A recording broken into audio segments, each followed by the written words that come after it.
What is going on, Diesel Nation? We're excited to have you guys with us today on the Diesel Podcast. If you're watching this on YouTube and aren't subscribed, make sure and click the subscribe button, like, comment, let us know what you think about the episode. If there's a particular question or guest or topic that you'd like to have on the podcast, let us know. We're always checking comments on there and love to be able to hear from you guys and then be able to get those questions or the guest or the topic onto a future episode.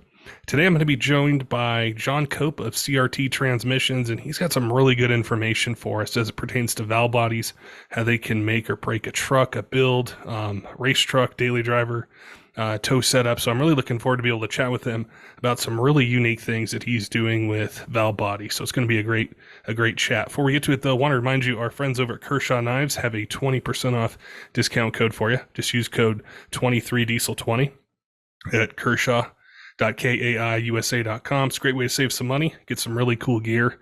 If you need something for hunting, fishing, EDC, something to have in a toolbox, glove box, they've definitely got you covered. They've got a ton of new releases in 2023, and one of their newest releases are the Duralock models, which are really cool. The way that the blade opens and closes is super smooth, keeps your fingers away from the blade.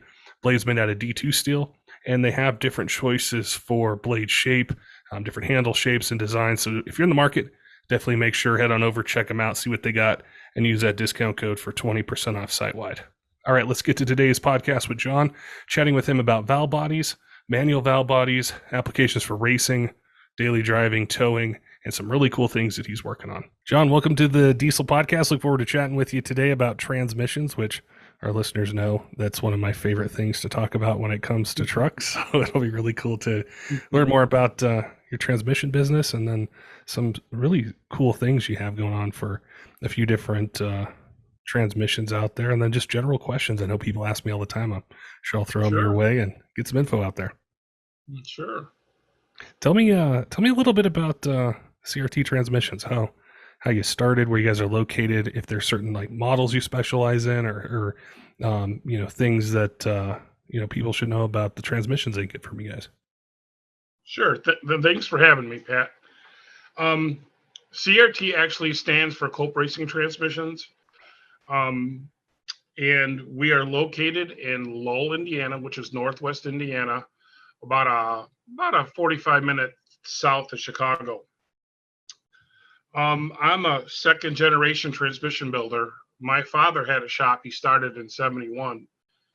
And so as long as I can remember going to my dad's shop as a little kid, and of course, when you get older and I got my license and, then I was really getting into it. So I got my start through my dad. And he had a shop called Transmatic Transmissions on the east side of Chicago. And it was just a general transmission shop. He didn't get into too much performance. But once I got out of high school, that's all I did. So I spent probably, about 12 years in a Dodge dealership doing all Dodge transmissions.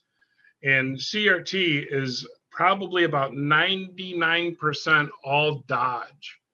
So that would be 727s, 904s, of course, the 47s and 48s for diesel, and then there's 44s and 46s for gas. So, and basically they almost take the same exact valve body with just slight little changes. Yeah. So, yeah, I've been doing it a long time. I think this is my 28th year in business now. So congratulations. That's awesome. Yeah. With the performance side, I'm curious. So what made you focus on Dodge? Was it that was your favorite brand, like Mopar, Dodge trucks, or what drew you to it?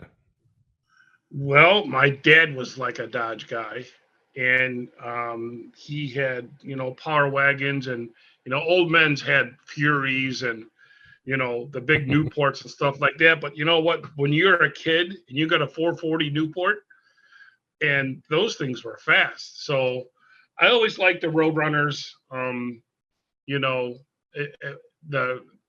that Mopar Hemis and six packs, and that's how I got into being a Mopar guy. And then of course, when Chrysler got with Cummins, you automatically become a diesel guy. Yeah. And when I was at Thomas Dodge, I was trained by Chrysler to do at that time, the 48s weren't out. There were just 47s, and which is the same as the V10 almost, the transmission behind the V10. So I had some good training from them, and yeah, I've been a Mopar guy my whole life. How did you see the need with the Dodge trucks and with the Cummins engine and everything, the need in the aftermarket to be able to hold power, and how has that evolved? Because I was way too young. I mean, I kind of remember when the second gens were out. I would see them; they looked different. I remember the magazine ads and stuff, but I was nowhere near having the ability to have one. Yeah. But how they were upgraded then versus like in 2023, the things that customers ask you guys for, how has that evolved over the years?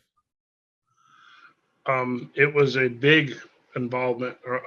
It really took off, and I'll tell you exactly how the 48 valve body come to play. Our 48 valve body and 47 and 46, it's basically the same, is very unique to every other valve body out on the market because it's in reverse pattern. And on the shift pattern, it's first gear, you pull the second, you pull the third, and then you pull the fourth. So I don't have any electronics, no computers whatsoever controlling the overdrive gear.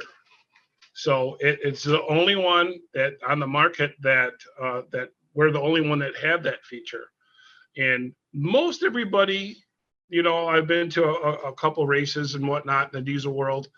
Most everybody's got forward shift patterns, and then they hit the button to get their overdrive. Well, when you use a solenoid to activate overdrive, there's a little bit of a delay, and you can't get the full volume of fluid that you need as if it just comes off the manual valve like our valve body does. So this is how it evolved. I've been building valve bodies for 727s and 904s for, a long time. And I made a trans brake probably about 11, 12 years ago. And they have what's called clean neutral. I don't know. Have you ever heard of that terminology, Pat? No.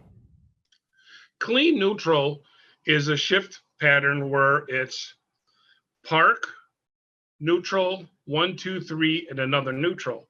So most drag cars, gas motors, have 3 speeds. And then if they're aluminum rod motor, they would go shift down the track, 1, 2, 3. And then our valve body was designed to shift one more time, and it would go into neutral. And then so the engine RPM would go from 7 grand down to idle, so you're not stretching the rods. So I was showing someone my valve body here, and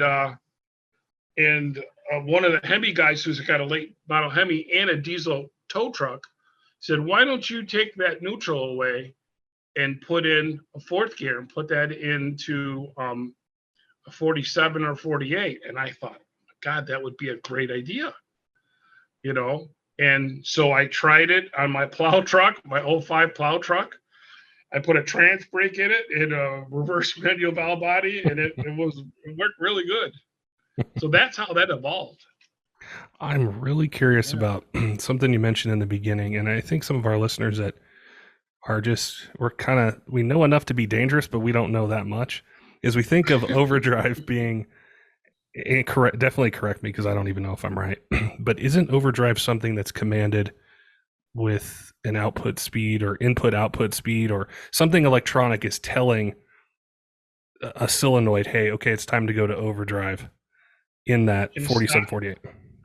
In stock form, absolutely. A computer controls that through a series of pressure switches through the governor and the output speed sensor that tells the computer that the vehicle is moving so far, and it commands the lockup and it commands the overdrive. The valve bodies that I designed for the 47 and 8, and also for the E4ODs coming up, make that transmission stand alone with no computer whatsoever needed for anything. Wow. So the driver has total command of shifting into overdrive because it's on the manual valve. If you look at our shifters, it says P, park, neutral, 1, 2, 3, 4 for being overdrive. So this allows the guy, if you was to take a 12 valve or something and put it in like a rat rod truck, 1950s truck, you don't need a computer. So that's what really makes the valve bodies nice. That's where my mind started to go with a lot of the conversations or listeners that have messaged me in over the years, where they have those projects, like whether it's a rat rod or it's an old Yeah. C10 or an old, Ford truck or something, and they want that 12 valve and they need a transmission, but they don't want a whole lot of electronic complexities with it. And then the other part that really got me thinking too is you'd mentioned with a solenoid, there's a delay in the fluid pressure. And I think once you start upping the power, so making, good torque numbers, you want to have that fluid pressure there so you're not burning up overdrives or any clutch pack in general. When they're electronically applied through a button on the shifter on the most floor patterns, there's no issues of burning up any overdrive. Those actually, like I know John Muldoon makes a great forward manual valve body, and it's only a slight pause, a little bit of a delay, where is the manual valve, it goes in right away. That doesn't hurt the transmission, so to say, because it is just, it's better to have oil going through like a huge orifice compared to a small restrictive solenoid orifice. So it is beneficial to have it off the manual valve. Now, for someone out there that has a 5.9, whether it's a 12 valve or a common rail, and they get to this point where they're trying to decide, do I want to go with a manual valve body? What are some of the benefits that I have? Could I potentially, depending, of course, on the power level, but could I drive it on the street? What should they consider when they're deciding with their build, whether to go that route or some of the other ones that are out there? What are the benefits to it? Was it provide them as a driver or just an enthusiast owning the truck? You got to make a few ponies for it to be worth it. If you just got a tune and an exhaust and maybe some injectors where it's not crazy, the automatic shift, there's definitely a place for that in the diesel world. But if you want to do some competition, if it be pulling or racing, a lot of these trucks now, I see it, no prep races, these 4-wheel drive trucks, and they're killing it. Yeah. So it would depend on the truck. It would depend on the driver. There's some guys out there, they want to put it in D and leave it alone. I remember the one time I took my 05 Ram to UCC, and people looked at the valve body like, oh, wow, that's really nice, but what about this and this? And I had my truck there, and I just throw them the keys and said, take it for a drive and tell me what you think. And some people thought it was great. Some people are like, no, I got to have my backup camera. I got to have it automatic shift. So it depends on the person, but as far as having total control of the shifts, computers are finicky and they need to be tuned, and so sometimes they'll come in at a certain RPM, sometimes they won't. With a manual shifter and a manual valve, there is no screwing around. It's the driver's responsibility to pull the shifter, to grab a gear at the desired RPM they want. Now, there are a lot of guys out there like Maryland Diesel that used our valve body with air shifters. So they would use the mechanical and hydraulic advantages of having a full manual valve body in reverse pattern, but because there's so much going on in a truck, there's so much they have to do, and they're so fast. They just want two hands in the wheel, let go of the trans brake button, and let the transmission shift by itself. Yeah, I can definitely identify with that. My brother is one of the guys. I'll probably have him give you a call that wants to manually shift his 1500 horsepower 5.9, and he wants to be in control of it the entire time. Whereas me, I don't have anything 1500 horsepower, but so I'm just kind of thinking I would probably be one of those guys that just goes into drive and I just go.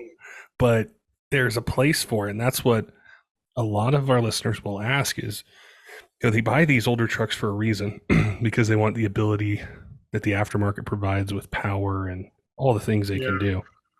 But they also want that ability to control it. And so that I think that definitely gives them an avenue to do it. With like the transmission itself. So I picture this valve body. Somebody is the right candidate for this. This is what they want.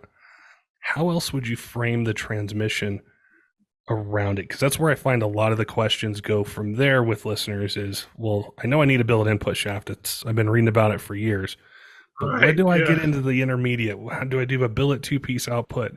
What kind of clutch pack should I use? What about band material, billet band strut, billet servos, all those sorts of things? What's your approach with the transmission side that would go along with this manual valve body setup?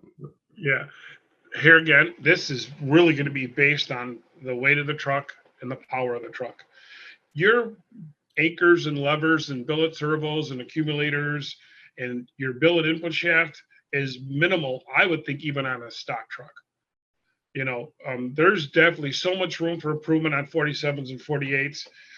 Even if you just put a slight little tune in it and a little bit of taller tire and it's your daily driver, those are some great, great upgrades. A deep pan, billet filter extension, that's definitely something you want to do. Now you become more of a serious guy where it's still streetable, but you want to take it to the drags. I always used to say, don't replace intermediate shaft until you break one, but it's just a matter of time. I mean, these guys are popping shafts, so I'm like, look, you need all three shafts, Yeah. you know. And as far as clutch material is concerned, you can probably get a few different answers from a few different trans builders. I know a lot of people in diesel world, as of have been using the very best is GPZs. It seemed like they've been doing really good. It's a really aggressive clutch for motors that make torque. Motors that make horsepower like gas motors, I usually tend to something like a red Alto or red automatic clutch. Okay. So yeah. There's one thing I forgot to tell you too, Pat. The with a reverse manual or a regular Ford manual, whatever that it is, every time I've ever had someone drive one of my trucks, and I got 3 trucks and they all have that same PPP shifter and reverse pattern shift in the fourth, there's a huge fun factor. it, I've only had reverse manual valve bodies in my race cars. And so now I got one in my tow vehicle, and it's like you're in a race car. You're pounding gears, it's chirping tires, and there is a huge, huge fun factor to having a reverse manual with the shifter and shifting it in overdrive and applying the lockup in any gear that you want. So you can't forget about that. I mean, that's the whole point of even being a gearhead. Yeah. Is having fun with your truck. I think sometimes it can almost be overlooked a little bit, but it's really at the heart of why we do anything with it is, we want a little bit more power, a little bit more torque. We all know how the process goes. Then it turns into a turbo. Then we break something. Then we need a transmission. And we think, well, that's something that'll hold 900 horsepower. I might as well throw it at it. And it's having fun, while you do it. And I think that's what's so fun about talking about parts. And I think what drew me to transmissions the most is we think of power, we think of fun. It typically goes to the engine first, and we see a compound turbo setup or a big single, a shiny valve covers if it's Power Stroke or Duramax, whatever it might be. Yeah. And it's loud. We have a dyno sheet, but there is a whole other side of it when you have a transmission that holds the power, shifts positive. It's almost like you have fun twice. And it's hard to explain because sometimes when I talk transmissions with my friends or people I know, they're like, I don't really care. It's just as long as it holds. And I'm like, no, you're missing a whole other side of this. Like, it's a different ball game when it actually is responsive. Yeah, you can't forget about. I mean, being a grease monkey working on cars and trucks is a great outlet. It there's so many skills that one learns when you're working on your truck. Other than it keeps you out of the bars, it keeps you out of trouble, and you're occupied. You also I've made more friends at the racetrack than anywhere. You get to meet great people, and the work is hard, the work is long. You got to have the dedication, But at the end, when you're chirping second in an 8,000-pound diesel and 4 tires in the back just went whoop, Yeah. it really make that you can't lose track of the fun. You got to have fun in this sport, and it's really it's a good thing to interact with other people that are doing what you love to do. You had mentioned the E4OD and the 4R100, and we kind of went over the 4748 option. And I know that's going to be something a lot of people are going to pay attention to because there's so many power strokes on the road and there's so many people that are doing things to them. What do you got for those guys? It's going to be, actually, it's going to take the exact same shifter as my 48, except it's going to have linkage for a Ford. The shift pattern will be park, neutral, and then you would hit the trans brake button for reverse, and then 1, 2, 3, 4. So it's going to shift just like it. And actually, if you look at the power flow of an E4OD and a 48, they're so close because the E4OD is based off the Ford C6 transmission. The 48 was based off the Chrysler 727 transmission. Other than having a band for low reverse and a clutch for low reverse, a C6 and a 727 transmission are almost identical. They work exactly the same. They have a front band, 2 front clutches, a Simpson gear set, a low reverse sprag. The Chrysler has a band, the Ford has a clutch pack. So when the 727 evolved into a 48RE and the C6 evolved into an E4OD, the transmissions, even in the overdrive, work almost the same. Okay. Except in the Ford, it's overdriven in the front of the transmission, and a Dodge, it's overdriven in the back. So I'll tell you how this came to be, Pat. I have a friend who's got I believe it's got a 429 Boss motor in it, and he had a C4 behind it, and he was just going through them left and right, and he's like, "Well, you got a 46RE in your truck. Why can't you build one for mine?" Well, we could not find an adapter to put a Chrysler transmission behind a Ford motor. It just doesn't exist. So I looked at the power flows of the E4OD, and other than the coast clutch, they're almost identical. So I spent years developing that valve body for the 48s. And this one for the E4OD, it's only been like 3 months. And I'm probably about 3 or 4 weeks away from actually driving this thing. Wow. So it's going to be, as you know, the E4OD is computer controlled. Everything, the mainline pressure is computer controlled. The shift solenoids are computer controlled.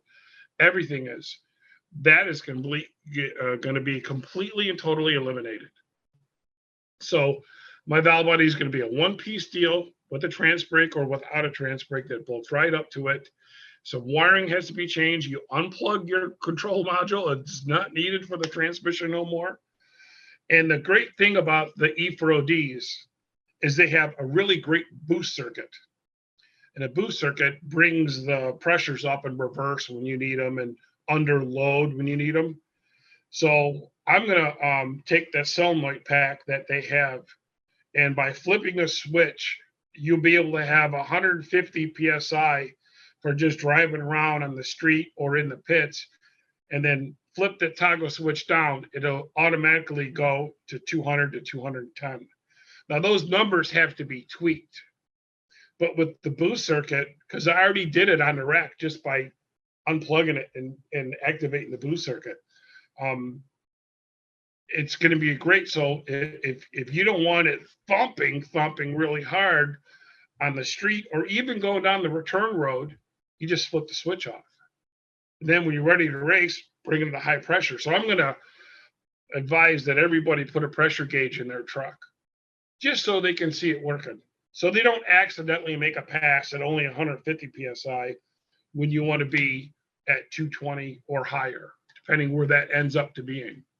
Gotcha. So, and don't forget, there's a ton of Lightnings out there that take the same trans, and there's there's the Ford guy here again that wants to put a diesel in a rat rod, but I don't want to use a computer controlled transmission. Well, now you can, and have the comforts of overdrive and lockup torque converter, which when both activated is about 1,000 RPM drop between the two of them. Yeah. Yeah, and So that's what they want when they do. What I found is when they do projects like that, they just don't want to look at them. They also want to drive them. They want to enjoy them, like we yeah, talked about, and have fun yeah. with. And there's something to be said for overdrive and lockup when you're cruising on the highway at certain speeds, I, lowering those I RPMs. tell you what, Pat, there is nothing more satisfying than driving to your local track, making a couple passes, and driving it home. Yeah, I mean, and this is coming from a guy who trailered race cars to the track his whole life. So that was always. I didn't race very much. I did a lot of test and tune stuff, and just would have fun. And the part that I loved the most was I would drive it there and I would drive it home. And I would do yeah, that every yeah. Wednesday night. And it wasn't the fastest truck out there or vehicle out there, but it was just fun to be able to use it and then drive it home. Well, here again, you're having fun with what you built, and that's the whole thing that you cannot, all the late hours and all the hard work and the sweat, blood, and gears. You can't forget to go out there and have some fun with your car. Oh, yeah. You Yeah. know, Well, there's a lot of guys too that they're diesel enthusiasts or they're owners who use them for a specific purpose. And I always like to ask the question whenever I talk about transmissions is a lot of times we'll start off with the high performance stuff because that's what gets our attention. mm-hmm. But a lot of guys are looking for something that, these trucks are 15 to 20 years old, maybe older. And they might have extra 100 horsepower or something, 150, depending on the truck. And they start to have issues and they go, I don't want to have issues again. What should I upgrade? And I think you went through this with the Dodge, the 4748s, a bit with what they need.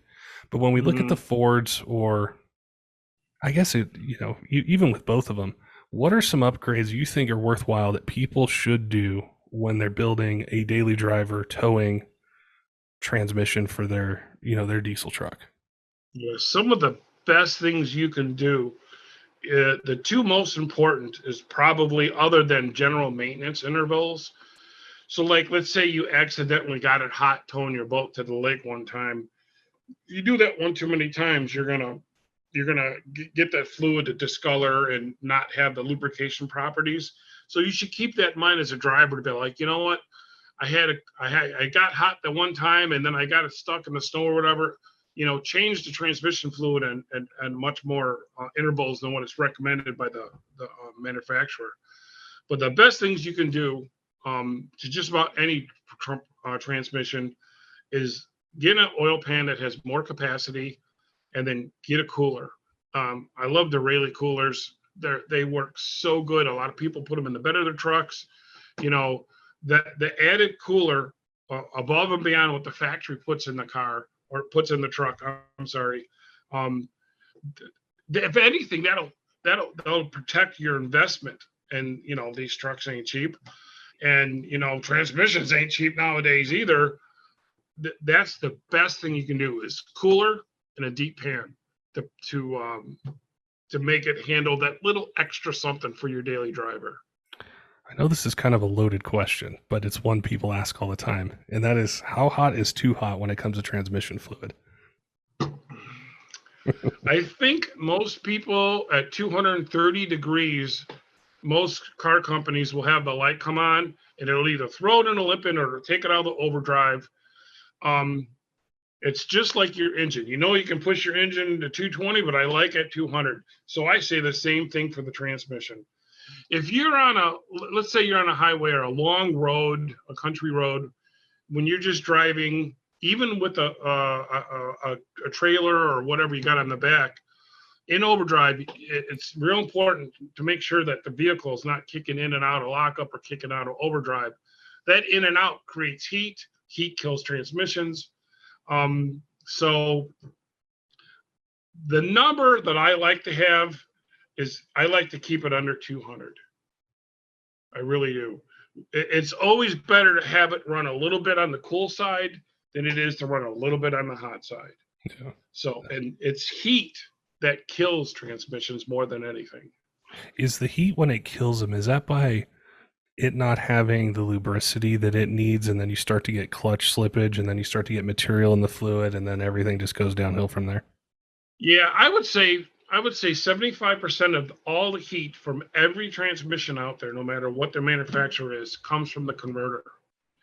And from a dead stop to, let's say you take a stop and you get up to speed at 65 miles an hour, that will generate more heat in 1 mile than you would be driving from California to New York at 65, 70 miles an hour. So it's the converter that, and the fluids nowadays do a really good job, but there's a lot of transmissions that have plastic washers in them now. Wow. So, I mean, we know how fast plastic will melt. So you really, I mean, I would that 200 mark. I would really want to keep that at 200 and under. And it certainly wouldn't hurt to get a gauge. You know, an informed driver or operator of the vehicle is the one who knows that he's, you know, he can watch the gauge. Like, so if he goes at 225 or whatever more than once, and maybe we should change the fluid filter and adjust the bands. I'm thinking with temperature, like when I got into diesel trucks, none of them would show you. Well, I should say I started with Ram trucks, Cummins trucks. They didn't have a transmission temp gauge that I could look at. Oh, yeah. So we would have two options. It was an electronic monitor, which I think reads that off the transducer, right? The temperature, but that could be completely off. So it was always, I need a mechanical gauge on there to be able to see what's going on. What's your opinion on that? And I'm thinking back to those kind of older trucks, the ones that didn't show it. The electronic monitor versus, a gauge where you're, tapping it into the pan, or it's, going on a cooler line or something like that. What do you think of the best option? Me, myself, I'm old school. I like something mechanical. Of course, Autometer's got to be the biggest gauge company out there. And I think with the sending unit and the gauge and everything, you can probably get one in there for $175. It's really great insurance. You can get something small if you don't want to look at it all the time, as long as a driver can see it. But I prefer the mechanical gauges because it's still something about electronic stuff. So, I mean, I got a 2020 Ram and I love it. It's got all the comfort, creatures of backup cameras and all that other stuff. But with the more technology, I think there's more room for things to go bad. Yeah. That was a question I was thinking of asking you once, we got into the podcast a little bit. Is you've been around transmissions for a long time. You've been in the business for a long time. You built a successful company with them. You're innovating these products for, these 4-speeds that we chatted about. And I was curious, what is your opinion on these newer ones? I know the 68's been out a while, but you got the Asen 6-speed, you got the 10-speed Ford, you got the 10-speed Allison. Yeah. As an enthusiast, as someone that's been around this for a long time, as a truck owner, a truck enthusiast, what do you think about the trend or what's happening where they keep going to more gears? It's more electronics. They're much more complex. What do you think as a transmission builder? I tell you what, the technology is unbelievable. I've been into a couple 8-speeds. Of course, I did the 68, a few 68s. And I don't know if you know this or not, Pat, but the 68 is based off a minivan transmission called the 604. It's almost identical, except the parts are this big. They're bigger. But as far as what they come out in, I got a 2020 Ram that's got an 8-speed. And I think first gear ratio is like 430 or something. I mean, it just ships. The double overdrive is nice. The only thing I don't like, they don't have lockup that's either on or off. They have them pulse, so it actually slips a little bit. But these new engineers, compared to having 3-speed automatic transmissions from the mid 50s all the way up to the late 80s, and then just getting 4 speeds until the 2005 or 7, then they went to 6. I mean, now there's these 10 speeds, and I've seen them. I have a friend that has a transmission shop down the road. He does nothing but late model, and it is really the engineering part of it. I think is really cool. Yeah. You know, I don't know how they're going to handle for you know, a couple thousand horsepower behind a diesel. You know, that is yet to be seen. It is fascinating with the technology. And I try to, like I mentioned in the beginning, my favorite part of diesel performance, besides the power, is transmission stuff. And I can't explain it. I love it. But I think of the technology and the things that it has, and it's really great. But when anyone asks me, like the favorite transmission I've ever had between, I had a 68, I've had a 48, I've had an Allison 6-speed. The one I loved the most was a 48 RE. Yeah, it didn't have the cruising RPM speed as the Allison, but it just took the power. It was fun. It was simple. I knew it was proven. It had been out for so long. There were so many upgrades for it. And for that particular application, I loved it. That is my favorite one. I would have to agree with you on that. Me being a diehard Chrysler Dodge guy, that what was the last year? 06, 07 for a 68, I think. A lot of that. The 48s? Yeah. I'm yeah. sorry, I meant 48s. Yes, like early, I think they had early 07, 59. So yeah, like early 07. Do you know a lot of that technology in that transmission came from 1962? That's one of the things. Yeah. The very first aluminum torque flight that Chrysler came out with was done in 1962. So you can take a pump gear out of a push button, and the front seal and the pan gasket and the linkage seal and a bunch of other parts, the clutches, and some of that. I mean, that transmission's been for, you know, in a 3-speed version and a 4-speed version from 62 to 07. That is a great span for a transmission. Yep. I mean, that says something about the legacy of those people who designed that transmission with the Simpson gear set in 63. Well, or 62. I mean, it came out in 62, but they were probably designing it in 58 or 9. You know. So that transmission is my favorite too. Well, it's one of the things too, like when the 68 RFE came out, and I'd say even today a little bit, people say, well, why won't it hold the power? Why doesn't it do this? Why doesn't it do that? And as far as trying to hold 1,500, 2,000 foot-pounds, 2,500 or more, we haven't had a lot of time on it. You know, yeah, it's been about 15 years, but you think back to what you just mentioned, there's a 50, 60-year run of innovation that could happen. I'm sure the early muscle car guys were breaking stuff and figuring it out and upgrading it. And then diesel comes along in the late 80s, early 90s, guys start messing with stuff. You get the P pump. Now they're cranking up the power even more on them. There's a lot of time that companies have had, people like yourself, to see failures, fixes, build them better. Yeah, that transmission in its basic form has had a great run. I was sad to see it go.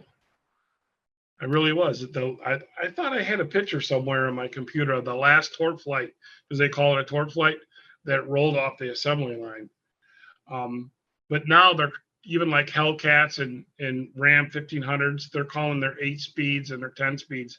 They brought the name back, but there's nothing torque flight about it. it's just a name, It's just a name. Well, I'm sure we could probably chat for hours. There's a bunch of different transmission questions I'm thinking of, but I'm sure there's something I didn't ask you about the valve bodies, or something I didn't ask you about the transmissions, or somebody's got a build where I always find they have very specific questions, or they say, hey, do I need to do this or need to do that?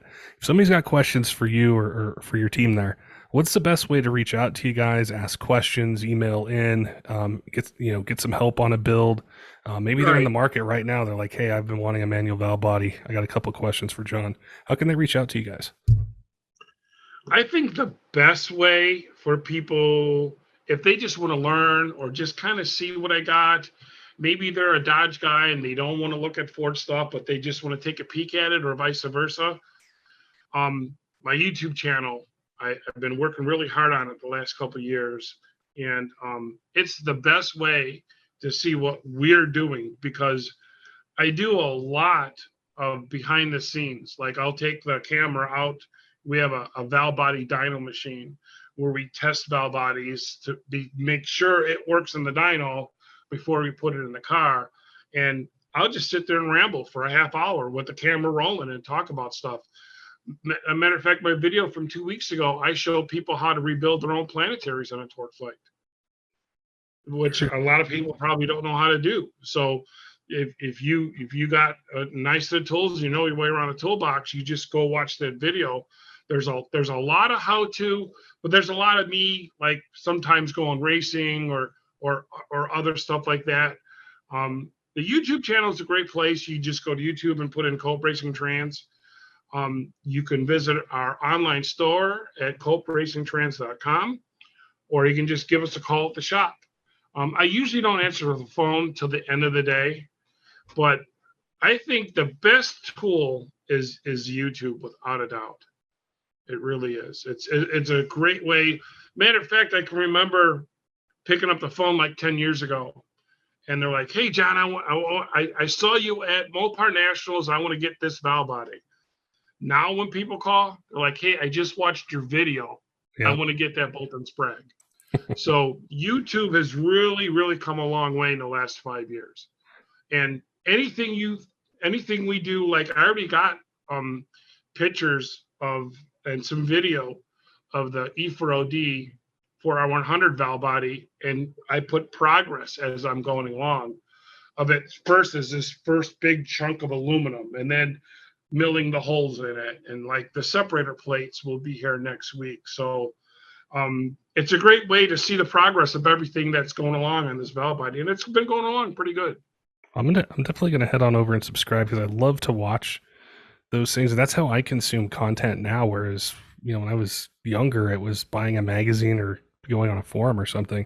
Whereas now I want to listen or I want to watch, and then I start to absorb information, and you can really connect with people really well. Like you get invested in watching the progress of a project that you're on, and it sticks in our head. And then we think, okay, I'm in need of a transmission now, or I need this valve body. And it's a great way to reach people. So I'll definitely make sure I head on over and subscribe. And I appreciate reaching out to me and saying, hey, this is a really cool thing, because it is. And I've been wanting to cover it for a while. And I always say I love talking transmission, so I could keep going for hours and hours and hours, but I'm sure you got if you ever have any ideas in your head that you want to concentrate on one section of something, and if I know what's going on with it, I'll be more than happy to come back.